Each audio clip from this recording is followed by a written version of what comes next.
नमस्कार, मैं दीपक विशाल और आप देख रहे हैं बिग न्यूज़ 9। चूँकि कोरोना काल एक ऐसा दौर था जिसमें हर वो व्यक्ति त्रस्त था। पूरे देश विदेश और सारे मानव जाति या ही नहीं, पशु पक्षी और जानवरों के लिए भी एक त्रासदी जैसा था। ऐसे काल में बहुत चीज़ें हुई। आपने लगातार ऐसी खबरें देखी हैं कि लोग को खाने के लाले पड़ गए, भूखे मरने की नौबत आ गई।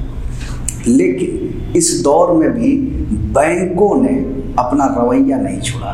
हम ये बात इसलिए कह रहे हैं क्योंकि आप अगर किसी बैंक से लोन लेते हैं लेकिन आपके पास जब खाने के लाले पड़ जाए तो ऐसे कंडीशन में आप उसके लोन कैसे चुकाएंगे। तो सवाल यही है और आज का मुद्दा, इस पर हम चर्चा करेंगे। हमारे साथ चंद्रशेखर पटेल जी हैं जो इस मुद्दे को गंभीरता से उठा रहे हैं, क्योंकि मामला ये है कि आरबीआई और सरकार के गाइडलाइन के बावजूद भी कुछ बैंक और फाइनेंस कंपनियां ऐसी हैं जो इन गाइडलाइन का पालन नहीं की और लॉकडाउन के दरमियान भी अपने ग्राहकों से कर्ज वसूलने में कोई कोताही नहीं की। तो बहुत बहुत स्वागत है हमारे शो में।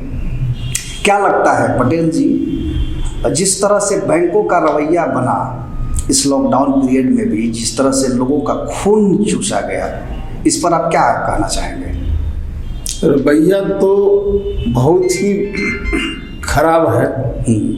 इससे सबसे ज़्यादा नुकसान मिडिल क्लास और गरीब लोगों को हुआ है। अडानी जैसे और अंबानी जैसे लोगों को तो इससे कोई फर्क नहीं पड़ा है, लेकिन सबसे ज़्यादा नुकसान गरीबों का हुआ है। जबकि रिजर्व बैंक ऑफ इंडिया ने 3 महीना का प्रथम चरण में सूद माफ करने का घोषणा किया था। बिल्कुल कि इस पे सूद नहीं लगेगा। उसके बाद फिर लॉकडाउन की तिथि बढ़ने के कारण फिर इसको 3 महीना और बढ़ाने का आदेश सुप्रीम कोर्ट ने दिया। इस पे केंद्र सरकार से भी, वित्त मंत्रालय से भी और रिजर्व बैंक ऑफ इंडिया से भी शपथ पत्र में जवाब देने को कहा था। इन लोगों ने भी लिख करके दिया कि सूद पे सूद नहीं लगेगा। बिल्कुल। लेकिन हकीकत कुछ और है। सूद पे सूद लग रहा है, गरीब मर रहे हैं, जबरन उनसे वसूली किया जा रहा है।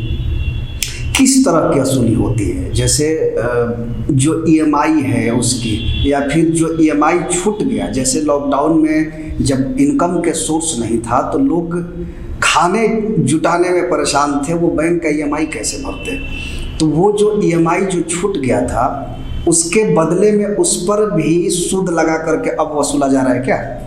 हाँ, उस पर भी वसूला जा रहा है सूद लगा करके। जबकि मार्च से लेकर के अगस्त 31 तक के ये फ्री किए हुए था सारे लोगों को कि आपको कोई भी इंस्टॉलमेंट हो तो देना है, नहीं हो तो नहीं देना है।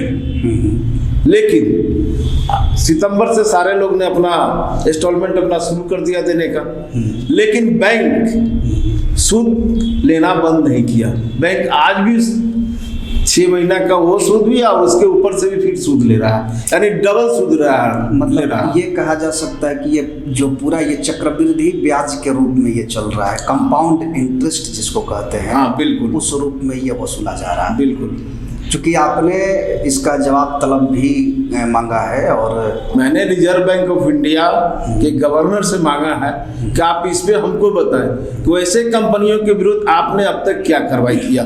कुछ कंपनी का मैंने नाम भी दिया है उनको, रिजर्व बैंक ऑफ इंडिया के गवर्नर को भी और वित्त विभाग को भी मैंने पत्र लिखा है कि आप इस बिंदु पर मुझे बताएं कि आप इन कंपनियों पर क्या किया।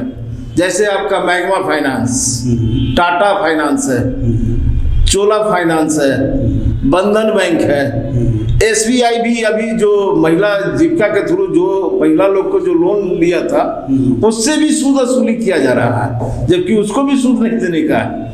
एक तरफ सरकार घोषणा करती कि सूद नहीं लगेगा, हम पे करेंगे, अगर देना बैंक को देना होगा तो हम देंगे, लेकिन सरकार कुछ नहीं कर रहा है इसमें। सरकार तो दे ही नहीं रहा है और जितने भी भुक्तभोगी हैं, जो लोनी है, उनसे जबरन वसूली किया जा रहा है।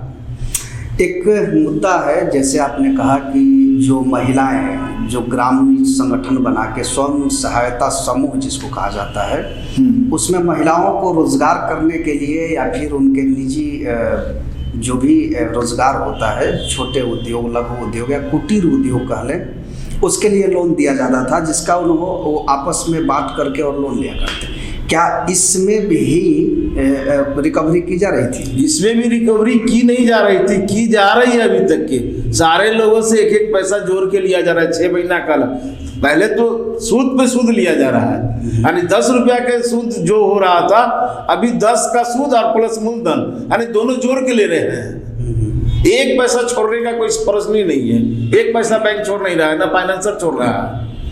तो ये मामला कैसे उठा? चूँकि जाहिर सी बात है कि ग्राहक जो हैं वो लोन लिए हैं, उन्हें लोन देना है, लेकिन चूँकि त्रासदी के वक्त में भी ऐसे हर जगह पर देखा गया है, चाहे वो विदेशों में भी हो या भारत में भी, अलग अलग स्टेट में ये चीज़ें देखी गई है कि वहाँ की जो सरकार है वो अपने स्तर से पहल करके बैंकों से बात करके इस पर कार्रवाई करने की बात कही है, लेकिन उसके बावजूद भी बैंक अपनी मनमानी से नहीं पीछे हट रहे हैं। तो ये मामला लगातार अभी उठ रहा है, और चूँकि लॉकडाउन होने की वजह से सारे रोजगार ठप थे।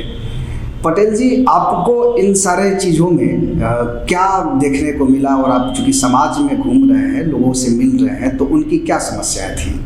समस्या तो उन लोग का यही है कि मेन हमारा जो सूद लग रहा है वो सूद नहीं लगे, जो भी है हम वो लोग अभी खाने भी ना मर रहा है, सूद कहाँ से देगा वो लोग? और लोग को जबरन सूद लिया जा रहा है, अपना सारे का बिजनेस बंद हो गया। और वैसे कंपनी पे कार्रवाई होना चाहिए। जब रिजर्व बैंक ने बोल दिया, रिटर्न लिख करके दे दिया सुप्रीम कोर्ट ऑफ इंडिया को, वित्त विभाग लिख करके रिटर्न दे दिया कि सूद पे सूद नहीं लगेगा, तो फिर किस कैपेसिटी में बैंक और फाइनेंसर ये सूद पे सूद ले रहा है? इस पे कार्रवाई होना चाहिए। वैसे सारे कंपनियों का लाइसेंस को रद्द कर देना चाहिए आरबीआई को। लेकिन इस पर गाइडलाइन जो बना था लॉकडाउन के समय में, उसमें ये कहा गया था कि जो अभी का जो समय है, जैसे त्रासदी का जो समय था, उस समय में आपको इंटरेस्ट नहीं देना है, ईएमआई नहीं भरना है, लेकिन ये त्रासदी खत्म होने के बाद ईएमआई भरना है, तो फिर वो बैंक लोगों से क्यों न वसूले?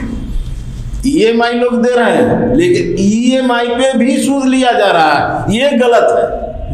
ईएमआई देने में कोई भी क्लाइंट बैंक का वो पीछे नहीं, सारे लोग पैसा जमा कर रहे हैं, लेकिन उसके अलावे ईएमआई के अलावे सूद मांगा जा रहा है। किस बात का सूद चाहिए उनको? वो 6 महीना का भी सूद मांग रहे हैं। तो ये पूरा मामला जो है वो इस तरह का है कि जो कुछ प्राइवेट और निजी जो फाइनेंस कंपनियां हैं, इसमें टाटा भी शामिल है, कि इनके साथ ही इस तरह की कंडीशंस हैं कि जो आरबीआई के गाइडलाइंस था, जो सरकार और सुप्रीम कोर्ट के आदेश के बावजूद भी लोगों से कर वसूलने में पीछे नहीं हो रहे हैं। तो हालांकि ये एक तरह का अत्याचार है, और इस तरह के जो अत्याचार हो रहे हैं उस पर अंकुश लगाना बहुत ज़रूरी है।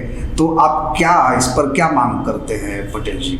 मेरा कहना सरकार से भी है, रिजर्व बैंक ऑफ इंडिया से भी है, और सुप्रीम कोर्ट से भी है कि जो उन्होंने आदेश दिया है उसका कंप्लायंस हो। आदेश के उल्लंघन करने वाले तमाम फाइनेंसर, तमाम उस तरह के बैंक, जैसे टाटा फाइनेंस हो गया, मैग्मा हो गया, आपको बंधन बैंक हो गया, बंधन फाइनेंस हो गया, चोला हो गया, ये सारे का लाइसेंस रद्द किया जाए, इनको बैंकिंग सर्विस से अलग रखा जाए।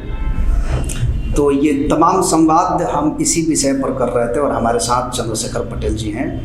क्योंकि जिस तरह से त्रासदी में लोगों के खाने के लाले पड़े हों, और ऐसे कंडीशन में अगर उनके लिए हुए लोन पर सूद जोड़ करके और उसका भी कंपाउंड इंटरेस्ट यानी चक्रवृद्धि ब्याज लिया जाए, तो ये बिल्कुल ही गलत है, और इस पर सरकार को एक्शन लेनी चाहिए, आरबीआई को एक्शन लेनी चाहिए। तो ऐसे तमाम खबरों को